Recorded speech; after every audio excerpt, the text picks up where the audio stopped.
All right, welcome in everyone. We'll go ahead and get started with Chase. Scott, what can you say about the defensive performance by Daniel Gafford in the closing minutes of regulation and then some of the plays he made in overtime? Big plays, big plays. He's been terrific the moment we brought him in. Unfortunately, he tweaked his ankle, but he's back and playing good basketball. He's finishing around the rim. He's a lob threat. I love the fact that he contests perimeter shots. And you got to really lock in when you shoot over him because that long arm seems to go forever. And he's athletic and he uses his length. I've seen guys that are athletic, but they don't play athletic. But he uses his athleticism, and he's 20. What is he? 22 years old. So he's going to continue to improve. And with what he has seen in his early start with us, it's been really fantastic, and he gives us a much needed lift at that spot. And you guys scored, I think, 12 points in overtime, and Russ had, I think, 10 of them. What do you think about the way he played in overtime? Yeah, I thought he was selfish all night long. I don't like the way he played. He should have had another triple-double. He only had 9 assists. Too many mid-range jump shots. No, he played great. Obviously. He made big shots down the stretch. It's crazy that we're 4 for 27 and he made 3 threes. He's a winner. We say it all the time. He's a winner. We're building something good, and he's going to be a big part of our success. We're playing good. We're healthy. We missed DB shooting tonight, but Russell made big plays defensively. He was switching off on some really good, talented players and getting stops. And Brad didn't have his best shooting night, but he still just kept playing and competing. I thought he really took the challenge in guarding Ingram down at the last part of the game. But we gutted the win out. We didn't have our. They always say when you go on a long, 11 or 12-day trip, like 8,000 miles, that first home game is tough. And, we got back-to-backs, but it was great to get a win tonight. DA. Hey, Scott, I apologize if you've been asked this question before this season, but do you have a specific coach, a specific assistant who handles challenges? Yeah, his last name is Westbrook.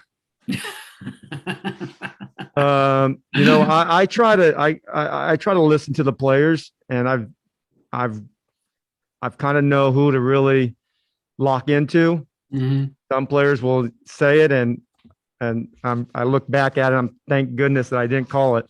Landon Tatum does a great job, and that's a high stress job because I'm always on him on everything, and he handles it well. But he's been rock solid for us, and not only that, but some of the things that I need right away if I want to show a player or if I want to look at it so I can discuss it with the referee with not a bang decision. I can look back. Mm-hmm. And he's great. I'm sure he has help as well, but I think we all kind of chip in. But tonight it was Rui said, Coach, he hooked me, and I've seen enough of certain players in the league, and I trusted him. Russell trusted Rui as well, and they said let's challenge it, and that was a big decision and a big play. I wish I can get credit for it, but I can't. It was those two guys. Yeah, and on that play specifically, did you like Rui, coming over the top and trying to, on the entry pass and not sitting behind him? Yeah, we wanted to try to front him if we can. If not, we were going to double from the top.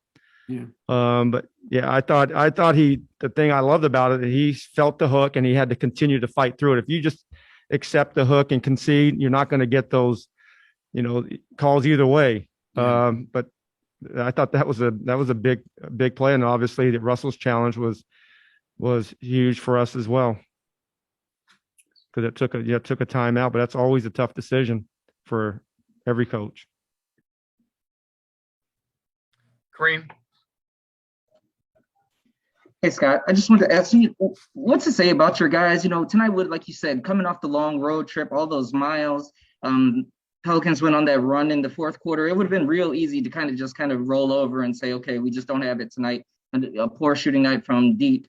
What's to say about your guys that you guys kind of kept fighting and found a way to do it? We've been, we're gutty, we're scrappy. We're going to continue to fight. We got a lot of things thrown at us. And that was a tough trip to come back and, play a game. I didn't, it's, I was on West Coast time last night. I didn't want to go to bed till like 3 o'clock in the morning. But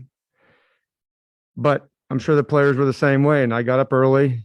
And so today it was a tough day to get in. You're kind of like in a fog, but a couple of guys didn't handle it well, but a couple of guys came through, and that's what a team is. You're not going to have everybody playing well at all times. We were down a man tonight, and we came in. I thought Neto was. I mean, obviously you could throw a lot of guys that played well. Gafford and Alex started the game, not missing a shot, but I thought Neto came in and really changed it because we really had not a lot of things going for us, but his tenacity and just his will, I think just made us, got us some stops and some opportunities to get out and transition to get some easy. And then Russell's layup that it probably won't even, talk about. That layup was so hard over Steven Adams that only a few guys in the league can do that. Thank you. Thank you. Fred. Hey, Scott, I know you talk all the time about how many games you watch around the league. Are you standings watching at this point? Like what is the mentality of following just kind of the day-to-day standings when so many teams are kind of plugged together? Yeah, I mean, I don't know who the Grizzlies playing tonight. But no, I try to focus on ourselves, but I watch games. I have nothing else to do. I love the game. I'm passionate about what I do, and I'm trying to figure out ways for our guys to get better. I watch it. I've been reading box scores since I was in the 7th grade, and I love it. And I still do. Get up, I watch it at night, and if I miss a game, I look at the box scores the next morning. I mean, I follow it. I don't know if every player does. I mean, League Pass is the greatest invention ever, and I wish I would have had it as a player. But yeah, I watch all the time. I'll watch the game tonight when I get home.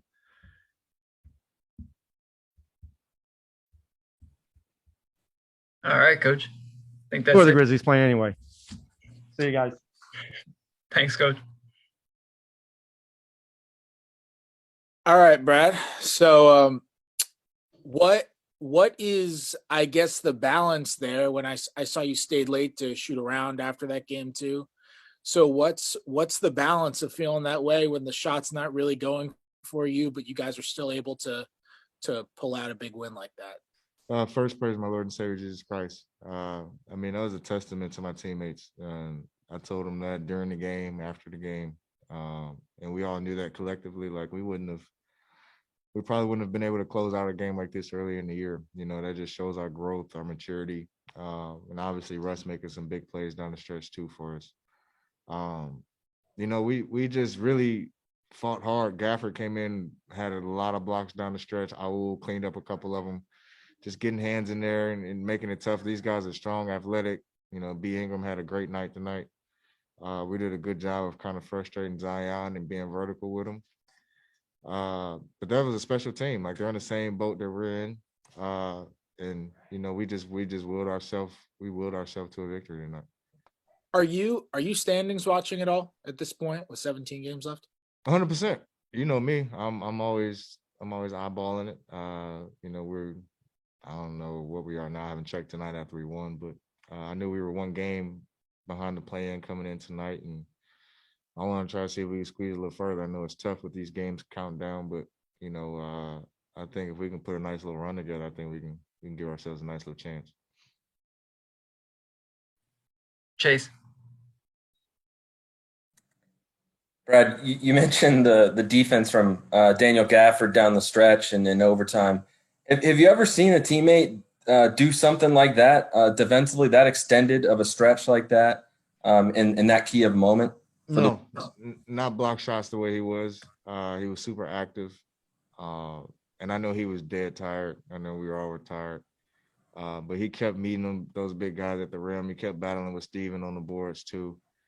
And so yeah, he had his work cut out, but he stood his ground for sure. There was some big guys out there, and he did a great job of standing his ground and making them try to finish over him. They couldn't do it. And as you and Russ go up against teams, obviously they have to kind of pick their poison. What was it like to see Russ go off the way he did in overtime tonight? Saved my ass, that's for sure. But he definitely he's been playing great since All-Star break. He's healthy, which is the biggest thing, and his biggest concern coming into the year is if he's healthy, he loves what he's able to do on the floor, and we know what he's capable of doing too. So he's just finding his groove. He's just constantly bettering himself, bettering his teammates, and he's an unbelievable leader. His main thing is trying to win games, whatever that looks like. So his play has been great. He was exceptional tonight, and we're gonna need him to continue to be that way. DA. Brad, you've said consistently the last couple of years that the important thing for you is to win more, to have more of a chance to win. So what does it mean to you that you all are winning and you've put yourself in a position to have a chance to get into the playoffs now at the end of the season? I mean, it speaks volumes. It's always tough because that's something I've been. When my name was buzzing, that's all I heard earlier in the year is trade Beal, trade Beal. It wasn't anything other than that. And so me knowing who I am and just sticking through it, it's a testament to what we did as a team this year. We fought through COVID, we fought through some crazy times, a lot of injuries. Thomas Bryant out for the year. So it was a little rocky in the beginning, and once we got our full guys back together, and got our rotational minutes back right, we were able to put some streaks together. So this is a testament to we got 15 plus left. We're counting down, so we got a nice little push. We got a nice little schedule before the end of the year, so we got to take advantage of it. Did the two winning road trips show you something that things might be a little different with your group this year? For sure. We show some resiliency. In order to be a good team and playoff team, you have to be able to win on the road. Granted, the atmospheres aren't the same.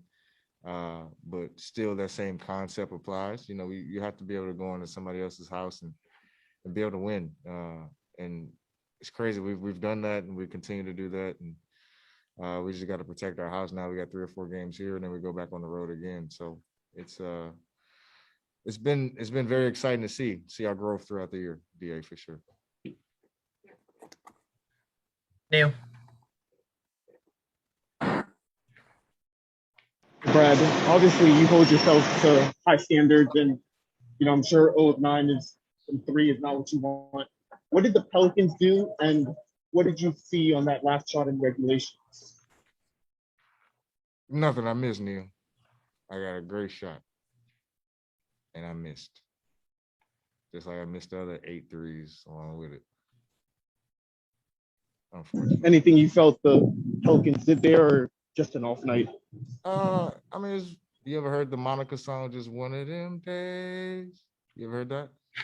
That's all that was. It's just one of them days, man. I'm happy we got the win. I'm not worried about numbers at this point. Like, obviously, I want to play well and contribute better than what I did tonight. And I 100% hopefully we'll do that tomorrow. But all I care about is our growth and guys winning and us having a winning spirit. My teammates uplifted me tonight and encouraged me to just stay in the game, and everybody stayed engaged and made big plays and stepped up when we needed to. So hats off to everybody. It was a team win. Because I damn sure ain't do nothing. Fair enough. Thanks, Brad. Chase. Brad, I have a bit of a random question that might be better for a practice, but I noticed in pictures from the last few games that you write on your shoes. I'm curious, what do you write on your shoes, and what is the significance of what you write? I write two scriptures, Philippians 4:13. I can do all things through Christ who strengthens me. And then I write Galatians 6:9 on the other side, which is, do not become weary in doing good, for at the proper time you shall reap a harvest if you do not give up. You know, that's kind of both individual and like team oriented. And then I write my two boys' names. So I write Deuce on my left side and Bray on the right. And that's what I go out there and hoop for. And obviously wifey too. She knows that. All right, Brad. Appreciate you. Thanks, guys.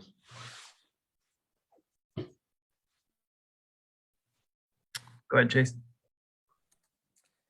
Hey, Daniel, just what was your approach there toward the end of regulation and overtime as you were able to deny Jackson Hayes and Zion a few times there in some clutch moments? Really just what I always say, I have a defensive mindset first, offensive second. I can get whatever I can on offense. I'm not really worried about like the offense side of the court. I mean, that's going to happen because I got guys that'll get me the ball. Other than that, on defense, I got to protect home. I'm always say I got to protect home. I can't let nothing come inside, and if it does, I can't let it go down easy. I'm either foul you or I'm either block the shot. Simple as that, But other than that, I just, protect what's important to me. And that's, the basket. Neil. Hey, Daniel, Scott said before the game that, he would like to keep your minutes, below 20. Obviously, with the game going into OT, you were playing crunch time. How did you just feel, conditioning wise, physically and things like that?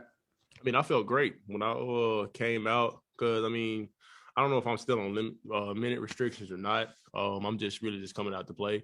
But when I came out, before I came back in on that last stretch, trainer was asking me how did I feel or anything like that. I was like, look, whatever minutes that are on the table for me to go out there and be able to play, I'll play the rest of the game if I have to. I just want to be out there to be able to help the team. I went out there and did my thing, Do you ever feel that, you're just in a groove defensively, and does that give you like extra confidence to even, challenge some shots even more? Yeah, I about to say, just really defense leads to easy offense sometimes. And, you block a shot, you got a guy that comes in behind you, rebounds that, and we run in transition. So, as long as I don't fall on the floor like I did a couple of times tonight when it came to blocking a shot, if I block the shot, we get a rebound, we run in transition, we can beat, at least 3 people down the floor, get an easy basket. And that happened a couple of times tonight. So that's just my main thing, protecting the basket, running the transition. Thanks, Daniel. Mm-hmm. Samir. Hey, Daniel. Obviously the talk is that you blocked Zion Williamson and Brandon Ingram down the stretch, but it's about 2 minutes left in the game, a little over. You had an and one layup off the feet from Bradley Beal. What did that do to you necessarily down the stretch? Did that fire you up at all, or was it just business as usual? Yeah, it got me fired up because it got me locked in because I missed like 3 before that, I wasn't finishing around the basket before that, and when I got that and one, it kind of got me back in my groove. I really wasn't trying to dwell on it mentally, but once I made that shot and I made the free throw, that's what got me back locked in, really on the offensive end, because, I got to finish down there, whether it's a dunk or a layup. I got to make sure I put the ball in the hoop. Appreciate you. Mm-hmm. Anyone else? Chase. Daniel, when you make plays like you did tonight, obviously the games are becoming more important as you guys chase the play-in spot. What type of reaction do you get from the veterans like Bradley Beal and Russell Westbrook? I would imagine they encourage you and say some pretty nice things. Yeah, very intense high five from Russ and Brad. But, other than that, it's just motivation, just really just coming up to me, good stuff, Gal, way to protect the basket, certain things like that. But, at the end of the day, I really don't try to dwell on it because there's still a lot more game to play. In a situation like that, I blocked the shot. I think they challenged after one of the block shots that I had, and really just, I was, hype and everything. My energy was there, but my main thing was just really just finishing out the game. I've been through multiple situations to where we celebrated way too early and I lost games like that, and I really don't want that to happen again. All right, Daniel, appreciate you. All right. Thank you, guys. Y'all have a good one. Russ, you scored 10 of the team's 12 points in overtime. Just what was your mindset in that last period, and what led to that?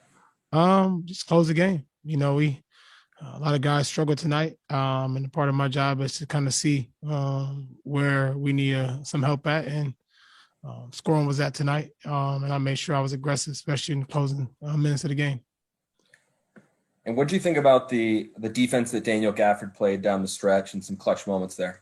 Yeah, I mean, I think it was amazing. You know, I think a lot of time we didn't convert, but we got so many stops down the stretch, which was big and growth for this team. And I think it just shows you over the course of the season, when we're able to kind of put our minds to it, we can defend, win a game online tonight. We did a good job of that. Neil.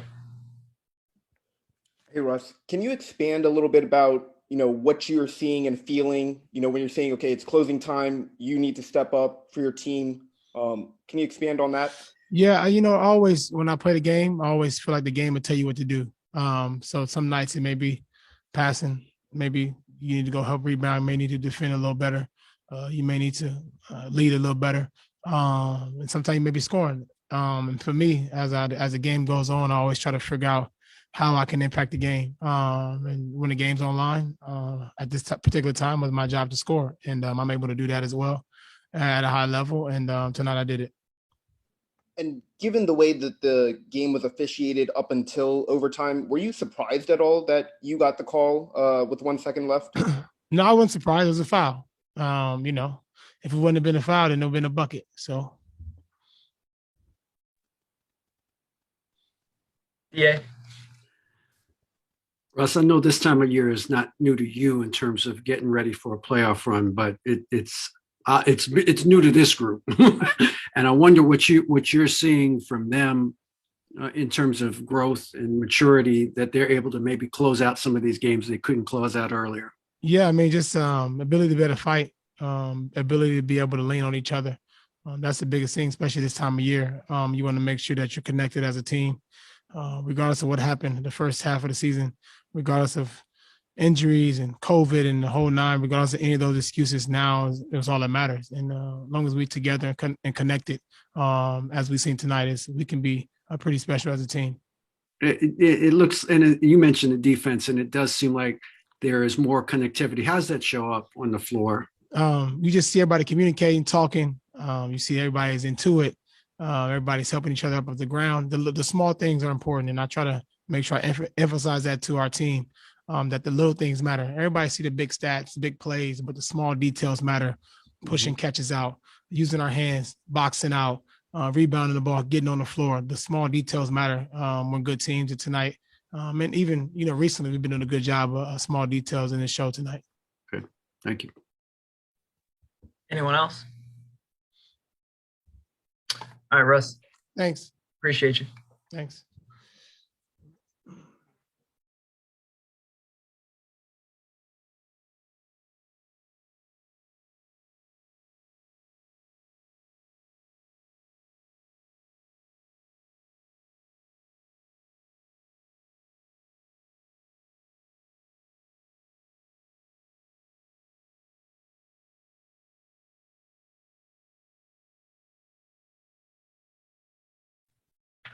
All right, everyone. That's it for tonight.